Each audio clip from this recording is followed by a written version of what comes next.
मैं हूं राहुल शर्मा। आप देख रहे हैं एसपीएन 9 न्यूज। स्वागत है आपका हमारे इस खास प्रोग्राम में। प्रोग्राम की शुरुआत मैं मध्य प्रदेश से कर रहा हूं। जी हां, मध्य प्रदेश में दामोह उपचुनाव से पहले बहुत बड़ा झटका बीजेपी को लगा है। बीजेपी के बहुत ही कद्दावर नेता, बीजेपी के बहुत ही दिग्गज नेता जो हैं वो कांग्रेस की सदस्यता लेने की बात कर रहे हैं, यानी कि कांग्रेस में शामिल हो सकते हैं। और उनका नाम क्या है, मेरे पास रिपोर्ट है, उनका नाम भी आपको बताऊंगा। लेकिन बहुत बड़ी खबर है कि दामोह उपचुनाव से पहले बहुत बड़ा झटका बीजेपी को लग रहा है। जयंत मलैया, जी हां, जयंत मलैया कांग्रेस की सदस्यता ले सकते हैं, सूत्रों से जानकारी मिल रही है। और आपको यहां पर मैं ये भी बता दूं, देखिए अन्य जानकारियां भी मेरे पास लगातार सामने आ रही हैं। और आपको बता दूं कि इसमें बीजेपी को बड़ा फायदा इसलिए हो रहा है क्योंकि बीजेपी के ये बहुत कद्दावर नेता हैं। और बीजेपी को बात की जाए तो बीजेपी दामोह उपचुनाव जो है वो हारती हुई वो नजर आ रही है। लेकिन बात की जाए जिस तरह से मध्य प्रदेश में धीरे धीरे करके अब बीजेपी के जो लोग हैं, बीजेपी के करीबी लोग हैं, वो कांग्रेस के साथ जाते हुए नजर आ रहे हैं, वो कांग्रेस की तरफ जा रहे हैं। दरअसल मैं नाम भी लेना चाहूंगा। अगर बात की जाए तुलसी सिलावट, उसके बाद इनकी मैंने यहाँ पर बात की, जो नाम सामने आया, इसके बाद बहुत सारे ऐसे कुछ नेता हैं जो ये बताया जा रहा है कि वो कांग्रेस की सदस्यता ले सकते हैं, यानी कि कांग्रेस में शामिल हो सकते हैं। तो मध्य प्रदेश में भी उपचुनाव होने वाले हैं और इन उपचुनाव से पहले अगर बात की जाए तो बहुत बड़ा झटका बीजेपी को है और कांग्रेस को बहुत बड़ा फायदा नजर आ रहा है। आपको बता दूं कि कांग्रेस इस वक्त ये पूरी कोशिश कर रही है कि बीजेपी के जो दिग्गज नेता है उन्हें अपने पाले में किया जाए, उन्हें अपनी तरफ किया जाए। हैरान कर देने वाली बात तो यह है कि कांग्रेस जो है वो लगातार सिंधिया समर्थकों को भी अपने साथ जोड़ने की कोशिश कर रही है, यानी कि कांग्रेस बाहर रहते हुए सिंधिया, ज्योतिरादित्य सिंधिया की स्थिति को कमजोर करना चाह रही है। ज्योतिरादित्य सिंधिया की जो मजबूती है उसको तोड़ना चाह रही है। और अगर बात करूं तुलसी सिलावट के अलावा जिस तरह से अन्य जो नेता है वो संपर्क में कांग्रेस के बताए जा रहे हैं। और उसके बाद देखिए मैंने यहाँ पर आपको ये भी बताया कि बीजेपी के बहुत दिग्गज नेता हैं जयंत मलैया, और ये जो है अगर कांग्रेस की सदस्यता लेते हैं ये और तुलसी सिलावट, तो ऐसे में साफ तौर पर ये बात सामने आएगी कि वाकई में बीजेपी के अंदर भी, मध्य प्रदेश के अंदर कुछ ठीक नहीं चल रहा है। आपको बता दूं कि फिलहाल मध्य प्रदेश के अंदर शिवराज सिंह चौहान और कमलनाथ,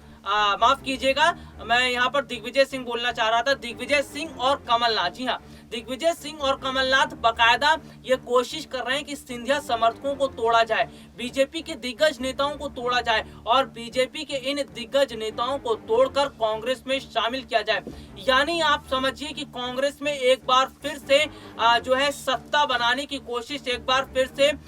वहां पर अपनी पार्टी की स्थिति को मजबूत करने की कोशिश की जा रही है। और कमलनाथ और दिग्विजय सिंह मिलकर जो है वो लगातार रणनीतियां बना रहे हैं। दिग्विजय सिंह और कमलनाथ की ये रणनीतियां यहाँ पर कारगर साबित होती हुई नजर भी आ रही है। बीते दिनों मैंने एक प्रोग्राम किया था जिसमें साफ तौर पर यह बताया था कि तुलसी सिलावट किस तरह से वो न सिर्फ सिंधिया से नाराज बताए जा रहे हैं बल्कि शिवराज सिंह चौहान से भी नाराज हैं। इनकी नाराजगी की वजह यह है कि जो स्थितियां बनी है बीजेपी के अंदर, और जिस तरह की अगर मैं बात करूं तो तुलसी सिलावट को जो बड़ी जिम्मेदारी वो चाहते थे वो नहीं मिली। उसके बाद मलैया जो हैं वो भी बड़ी जिम्मेदारी चाह रहे थे। लेकिन जो अंदरूनी लड़ाई चल रही है बीजेपी के अंदर बहुत सारे नेताओं के बीच, कार्यकर्ताओं के बीच, इसका बहुत बड़ा फायदा यहाँ पर कांग्रेस पार्टी को मिलता हुआ नजर आ रहा है। और कांग्रेस पार्टी तो ये पूरी कोशिश कर ही रही है कि किसी भी तरह से बीजेपी के एक एक दिग्गज नेताओं को तोड़ा जाए, बीजेपी से अलग होने के बाद उन्हें कांग्रेस की तरफ किया जाए। अगर कांग्रेस की तरफ बीजेपी के धीरे धीरे दिग्गज नेता आते चले जाएंगे तो इस वक्त की मैं बात कर लूं तो मध्य प्रदेश में बीजेपी की स्थिति कमजोर हो जाएगी। और कहीं ऐसा ना हो कि शिवराज सरकार गिर जाए और कमलनाथ की सरकार एक बार फिर से मध्य प्रदेश में देखने को मिले। दरअसल कमलनाथ और दिग्विजय सिंह जिस तरह से अपने अपने खेमे को मजबूत कर रहे हैं, और उसके अलावा की अगर बात की जाए तो सिंधिया के समर्थक और जो बीजेपी के अन्य बड़े नेता हैं उनको अपनी तरफ करने की जो कोशिश की जा रही है, और कोशिश देखिए किस तरह से हो रही है, कोशिश की जा रही है लगातार बयानबाजी करके। कमलनाथ और दिग्विजय सिंह ने कई बार इस तरह की बयानबाजी की है कि बीजेपी में जो नेता गए हैं, जो कांग्रेस का साथ छोड़कर बीजेपी में गए हैं उनको वो सम्मान वहां नहीं मिल रहा है। वो वहां पर भी जो है स्थिति जो है वहां पर फंसे पड़े हैं, वहां पर भी उनकी पूछ नहीं हो रही है, वहां पर भी उनको ज्यादा तवज्जो नहीं दिया जा रहा है। तो इस तरह की बातें लगातार की जा रही हैं, इस तरह के जो बयान दिए जा रहे हैं, इससे कहीं ना कहीं सिंधिया के जो समर्थक हैं, बाकी बीजेपी के जो अन्य नेता, उनमें भी थोड़ा सा ये माहौल देखने को मिल रहा है कि इस जो बयानबाजी हो रही है उनका फर्क उन पर देखने को मिल रहा है। तो सबसे बड़ी बात तो यह है कि अगर धीरे धीरे करके सिंधिया समर्थक वापस से कांग्रेस के अंदर चले गए, और अगर बात की जाए मध्य प्रदेश के अंदर ही बीजेपी के बड़े नेता भी अगर कांग्रेस की तरफ चले जाते हैं, तो ऐसे में मध्य प्रदेश के अंदर सियासी हलचलें एक बार फिर से तेज हो जाएंगी, क्योंकि कमलनाथ और दिग्विजय सिंह बहुत ही चतुराई से यहाँ पर गेम प्लान कर रहे हैं, बहुत ही चतुराई से वो काम कर रहे हैं। देखिए, दिग्विजय सिंह और कमलनाथ, इन दोनों ने अपने अपने खेमे को मजबूत कर लिया, दोनों ने अपने अपने समर्थकों की स्थिति को मजबूत करते हुए दोबारा से कोशिश की जा रही है कि जो कांग्रेस का साथ छोड़कर बीजेपी में चले गए हैं नेता, जो विधायक, उनको अपनी तरफ किया जाए। और अगर ये तुलसी सिलावट और मलया जैसे अन्य जो लोग हैं वो बीजेपी के अगर कांग्रेस में जाते हैं, तो जाहिर सी बात है कि स्थिति बहुत ज्यादा वहां पर बिगड़ेगी, स्थिति जो है वो बीजेपी के लिए बिल्कुल भी अनुकूल नहीं होगी और कांग्रेस को इसका बहुत बड़ा फायदा होगा। तो कुल मिलाकर आप ये समझिए कि विपक्ष में रहते हुए जिस तरह से दिग्विजय सिंह और कमलनाथ बहुत बड़ी चतुराई से काम कर रहे हैं, इसका बहुत बड़ा फायदा उन्हें मिलता हुआ नजर आ रहा है। आपको मैं यहाँ पर यह भी बता दूं कि दिग्विजय सिंह और कमलनाथ राजनीति के बहुत ही धुरंधर खिलाड़ी हैं। कमलनाथ की अगर बात की जाए तो कमलनाथ को राजनीति की बहुत अच्छी समझ है। दिग्विजय सिंह की भी बात की जाए तो दिग्विजय सिंह की भी बहुत अच्छी महारत है राजनीति में, और बाकायदा उन्होंने बहुत बड़ी बड़ी जो चुनौतियां हैं उनको फेस किया है और बाकायदा उनको पार भी लगाया है। तो कमलनाथ और दिग्विजय की जो रणनीतियां इस वक्त काम कर रही हैं और जिस तरह से किसान आंदोलन का वो मामला लेकर चल रहे हैं, इसके अलावा जो बीजेपी के नेताओं को तोड़ने का काम किया जा रहा है, बीजेपी विधायकों को तोड़ने का काम किया जा रहा है, कहीं ऐसा ना हो कि शिवराज सिंह चौहान से जो नाराजगी है अन्य विधायकों की, ये नाराजगी इस कदर आगे बढ़ जाए कि इससे शिवराज सिंह चौहान की कुर्सी खतरे में आ जाए। मध्य प्रदेश में स्थितियों की अगर मैं बात करूं तो फिलहाल ज्योतिरादित्य सिंधिया और उनके समर्थकों को अभी भी बीजेपी के अंदर थोड़ी सी अनबन देखने को मिल रही है। अभी भी वो पूरी तरह से पार्टी के अंदर सेटल नहीं हो पाए हैं, अभी भी पूरी तरह से वो पार्टी में फिट नहीं हो पाए हैं, वो खुद को पार्टी में एडजस्ट करने की कोशिश कर रहे हैं। और अगर बात की जाए तो ज्योतिरादित्य सिंधिया को बीजेपी में आए कम से कम 1 साल तो हो ही गया, या 1 साल से ऊपर भी हो गया होगा, लेकिन उसके बावजूद भी ये बहुत चौंकाने वाली बात है कि सिंधिया और उनके समर्थक अभी भी जो है एडजस्टमेंट कर रहे हैं। तो क्या इसका मतलब ये है कि सिंधिया और उनके समर्थकों को बीजेपी के अंदर भी सम्मान नहीं मिल रहा है? क्या सिंधिया और उनके समर्थक जो है अभी भी बीजेपी में रहते हुए ऐसा लग रहा है कि वो एक फंस चुके हैं? वहां पर आने के बाद बहुत सारी स्थितियां बन रही हैं। हालांकि अगर हम बात करते हैं तो ज्योतिरादित्य सिंधिया ने कहा है कि बीजेपी में आकर वो खुश है, लेकिन जो अंदर की खबरें निकलकर सामने आती हैं और जिस तरह से ये उदाहरण मैं आपको बाकायदा बता रहा हूँ, जैसे तुलसी सिलावट है और मलया है, ये जो है वो कांग्रेस की सदस्यता लेने की बात कर रहे हैं। तो ये जो है शुरुआत होती है और यही शुरुआत अगर धीरे धीरे बढ़ती चली गई और जो अन्य विधायकों की मैं यहाँ पर बात करता हूँ, अन्य विधायक जो है अगर वो भी धीरे धीरे इन्हीं की राह पर चलते हुए कांग्रेस की तरफ जाते हैं, तो कांग्रेस का खेमा बहुत ज्यादा मजबूत होगा। और कांग्रेस खेमे को मजबूत करने के लिए बाकायदा दिग्विजय सिंह और कमलनाथ कोशिश ही यही कर रहे हैं, क्योंकि कमलनाथ जो है वो एक बार फिर से मध्य प्रदेश की जनता के दिल में प्रेम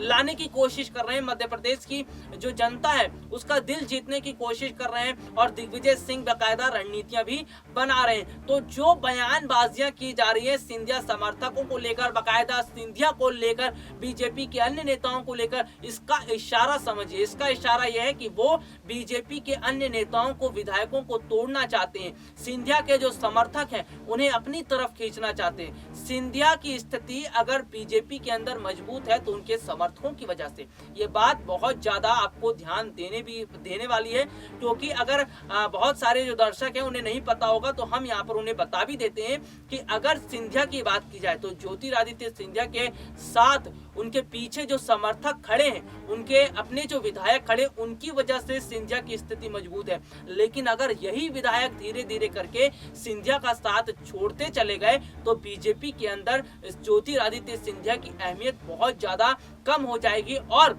ऐसे में ज्योतिरादित्य सिंधिया को बहुत सारी परेशानियों का सामना भी करना पड़ सकता है। हाल फिलहाल की अगर हम बात करें तो फिलहाल जिस तरह से ज्योतिरादित्य सिंधिया के समर्थक शिवराज सरकार से थोड़े से नाराज बताए जा रहे हैं और कहीं ना कहीं वो पार्टी में अपने आप को एडजस्ट नहीं कर पा रहे हैं। यानी कि जो माहौल होता है, एक विधायक जो खुलकर एक पार्टी में रहते हैं